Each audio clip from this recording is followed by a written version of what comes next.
We're here today visiting one of our customers named Bryce, who's a do-it-yourselfer like a lot of folks are and can catch gophers pretty well.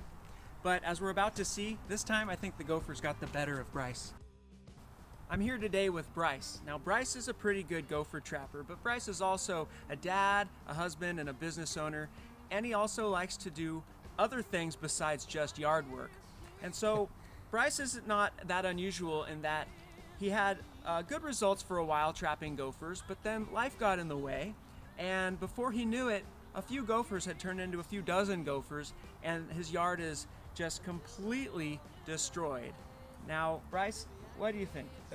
I used to have a really good record. I think I was like 8-2, like my last season of catching gophers. Pretty good. But then I got busy, and I didn't have the energy to go and patience to go catch them myself.